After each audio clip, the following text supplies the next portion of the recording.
Hello, welcome back. Today I'm going to be reading I Am Malala, Chapter 2, Dreams, and Chapter 3, A Magic Pencil. Okay, both short chapters. That's why I'm putting two of them together today.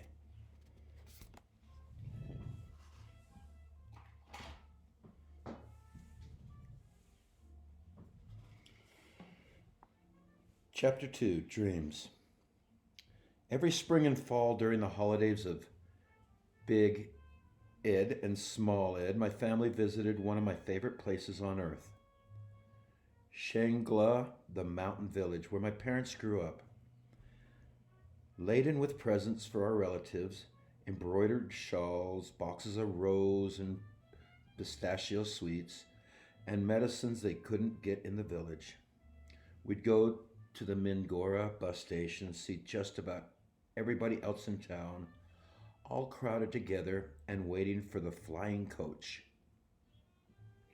We'd stack our gifts along with the sacks of flour and sugar, blankets, and trunks that other families were taking on top of the bus in a great towering pile. Then we all crammed inside for the 4 hour trip up winding, rutted roads to the mountains. For the first quarter of the journey, the road was a series of zigs and zags that followed the Swat River on one side and hugged sheer cliffs on the other. My brothers took great pleasure in pointing out the wreckage of vehicles that had fallen into the valley below. The flying coach would climb higher and higher until the air turned cool and crisp. Eventually, we saw nothing but mountain after mountain. Mountain, mountain, mountain, and just a sliver of sky. Many of the people in Shangla were very poor and did not have modern facilities such as hospitals and markets, but our family always put on a huge feast for us when we arrived. A feast that was especially welcome at Small Id, which marks the end of a month of daytime fasting for Ramadan. There were bowls of chicken and rice, spinach and lamb, big crunchy apples, pretty yellow cakes, and big kettles of sweet milky tea. Even when I was only 7 or 8, I was considered a sophisticated city girl. And sometimes my cousins teased me because I didn't like to go barefoot and I wore clothes bought at the bazaar, not handmade like theirs. I had a city accent and spoke city slang, so they thought I was modern. If only they knew. People from real cities like Peshawar and Islamabad would have thought me very backward. But I was in the village, though I lived the life of a country girl. In the morning, I got up when the rooster crowed or when I heard the clatter of dishes as the woman downstairs made breakfast for the men. Then all the children spilled out of the houses to greet the day. We ate honey straight from the hive and green plums sprinkled with salt. None of us had any toys or books, so we played hopscotch and cricket in a gully. In the afternoon, the boys would go off fishing, while we girls went down to a stream to play our favorite game, wedding. We would choose a bride and then prepare her for the ceremony. We draped her in bangles and necklaces and painted her face with makeup and her hands with henna. Once she was ready to be given to the groom, she would pretend to cry and we would stroke her hair and tell her not to worry. Sometimes we would fall down laughing. But life for the women in the mountains was not easy. There were no proper shops, no universities, no hospitals or female doctors, no clean water or electricity from the government. Many of the men had left the villages to work on road crews and in mines far, far away, sending money home when they could. Sometimes the men never made it back. The women of the village also had to hide their faces whenever they left their homes, and they could not meet or speak to men who were not their close relatives. None of them could read. Even my own mother, who'd grown up in the village, couldn't read. It is not at all uncommon for women in my country to be illiterate.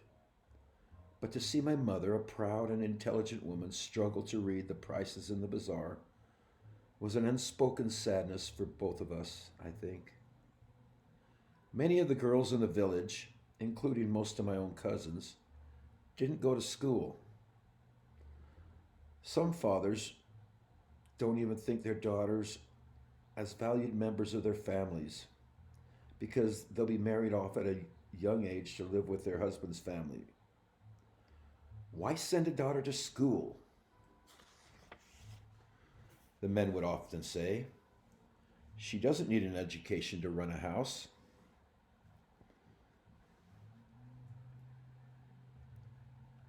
I would never talk back to my elders. In my culture, one must never disrespect elders, even if they're wrong. But when I saw how hard these women's lives were, I was confused and sad. Why were women treated so poorly in our country? I asked my father this, and he told me that life was even worse for women in Afghanistan, where a group called the Taliban had taken over the country. Schools for girls had been burnt to the ground, and all women were forced to wear a severe form of burqa, a head-to-toe veil that had only a tiny fabric grill for their eyes. Women were banned from laughing out loud or wearing nail polish, and they were beaten or jailed for walking without a male family member. I shuddered when he told me such things, and thank God I lived in Pakistan, where a girl was free to go to school. It was the first time I'd heard of the Taliban. What I didn't realize was that they weren't only in Afghanistan. There was another group in Pakistan not far away in the tribal belt known as the Fatah. Some of them were Pashtuns like us, and they would soon come to cast a dark shadow over my sunny childhood. But my father told me not to worry. I will protect your freedom, Malala, he said. Carry on with your dreams. Chapter 3. A Magic Pencil. Now remember, as you're reading this, if you want to stop and look, the reason I have it out like this so you can see it is in case you want to stop and read along. Just pause it, read along, and make sure you understood what I said. Okay? A magic pencil. By the time I was 8 years old, my father had more than 800 students and 3 campuses, an elementary division and 2 high schools, one for boys and one for girls. So our family finally had enough money to buy a TV. That's when I became obsessed with owning a magic pencil. I got the idea from Shakalaka Boom Boom. I just like saying that. Must be a fun show. I should look it up on YouTube and see if they have any. Anyway, Shakalaka Boom Boom. The show, Safina and I watched after school. It was about a boy named Sanju who could make anything real by drawing it. If he was hungry, he drew a bowl of curry, and it appeared. If he was in danger, he drew a policeman. He was a little hero, always protecting people who were in danger. At night, I would pray, God, please give me Sanju's pencil. I won't tell anyone. Just leave it in my cupboard. I will use it to make everyone happy. As soon as I finished praying, I would check the drawer. but the pencil was never there.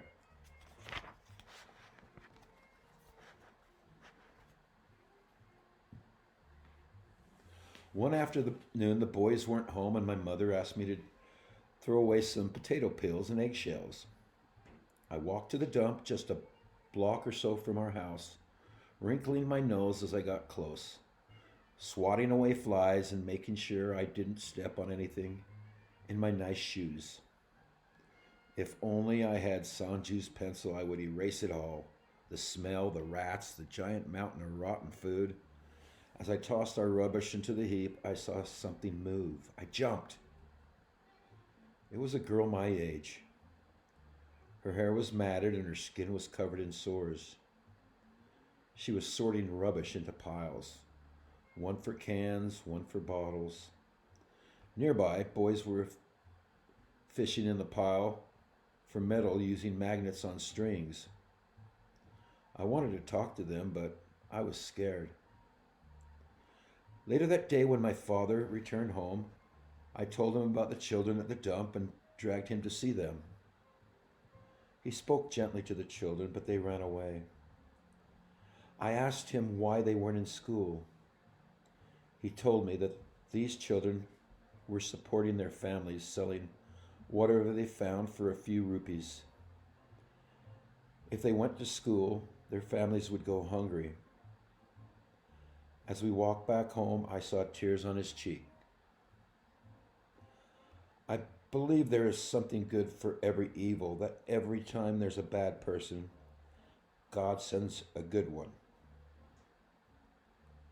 So I decided it was time to talk to God about this problem. Dear God, I wrote in a letter, did you know there are children who are forced to work in the rubbish heap? I stopped. Of course he knew.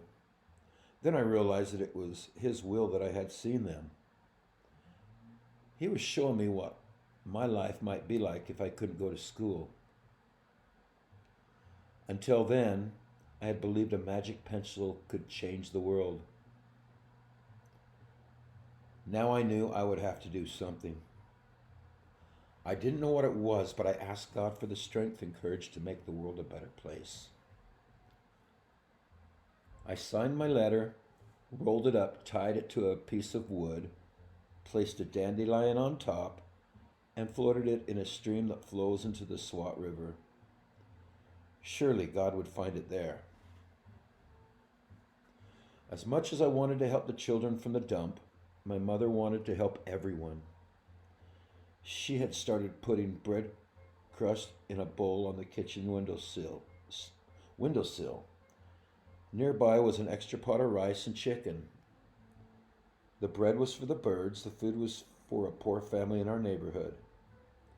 I asked her once why she always gave food away. We have known what it is like to be hungry, Pisho, she said. We must never forget to share what we have. So we shared everything we had. We even shared our home with a family of 7 who had fallen on hard times. They were supposed to pay my father rent, but more often than not, he ended up lending them money. And although my father's school wasn't really making a profit, he gave away more than 100 free places to poor children. He wished he could have given away more. My mother, meanwhile, started serving a few girls breakfast at our house each day. How can they learn, she said, if their stomachs are empty? Something Mr. Walton believes. One day, I noticed that some of our longtime students had not returned. I asked my father where they were. Oh, Johnny, he said, some of the richer parents took their children out of school when they found out they were sharing classrooms with the sons and daughters of people who cleaned their houses or washed their clothes. I was young, but I was old enough to feel that wasn't right, and to understand that if too many paying students left, It would mean hard times for the school and for our family. What I didn't know was that a bigger threat was looming, not just for our family and our school, but for all of Pakistan. Chapter 4, be next, the message from God. We're going to read this chapter too. I'm going to throw it in there. One afternoon day when I was still in primary school, our desks started to tremble and shake. Earthquake, we yelled. We all know what that feels like, don't we?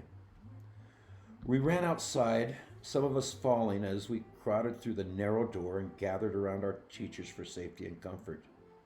Like chicks around a mother hen, a few of the girls were crying. We lived in a region where earthquakes happened often, but this felt different. Even after we returned to class, the buildings continued to shake. The rumbling didn't stop. Miss Olfa, my all-time favorite teacher, told us to stay calm. She assured us that it would soon be over. But when another strong earthquake hit within a few minutes of the first, the students were sent home. When I arrived home, I found my mother sitting in the courtyard where she felt safest because there was no roof above her. She was reciting verses from the Holy Quran as tears streamed down her face.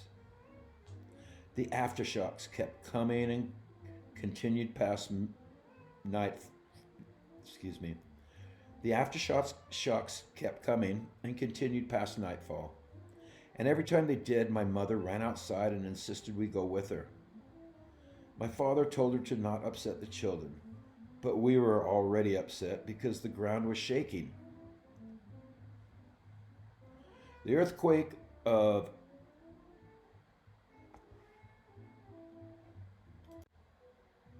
The earthquake of 8 October 2005 turned out to be one of the worst in history.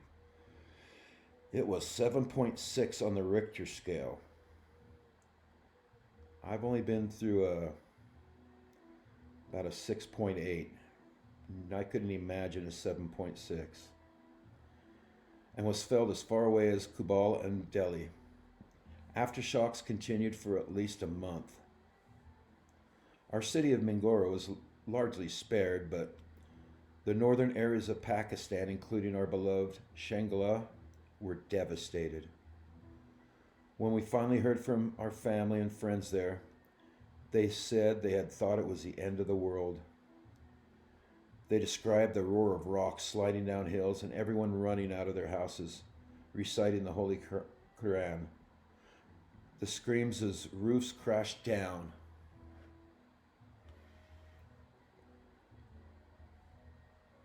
Sorry, I lost my place.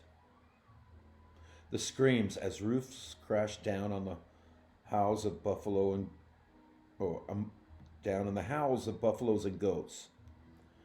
They were terrified, and then when the destruction stopped, they waited for help.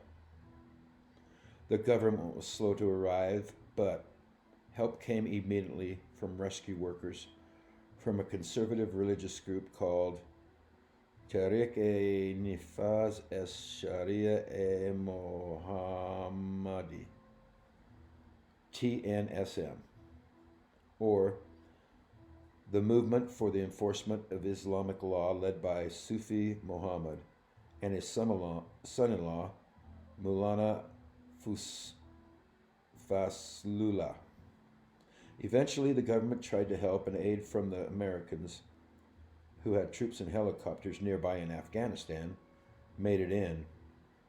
But most of the volunteers and medical help came from organizations that were linked with militant groups, like the TNSM.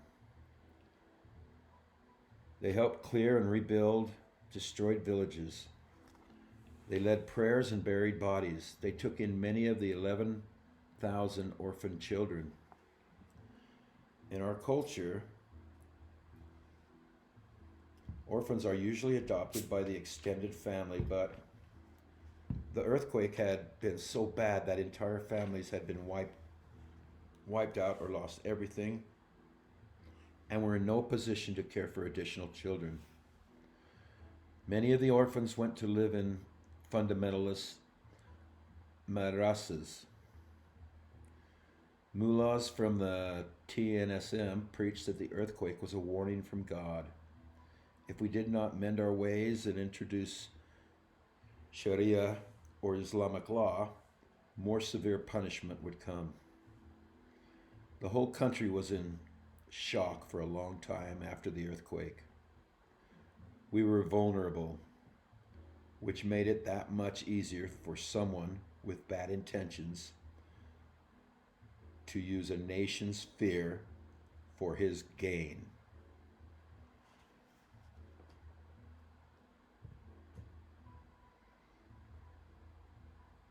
We were vulnerable. Okay, so we will do chapter 5 next time. I'll put my little Coco Pele bookmark that one of my students made me down on the Navajo Res. I hope they're doing good down there, and I hope you all are doing good also. Take care of yourself, and hope to see you soon. Love and miss y'all. Goodbye.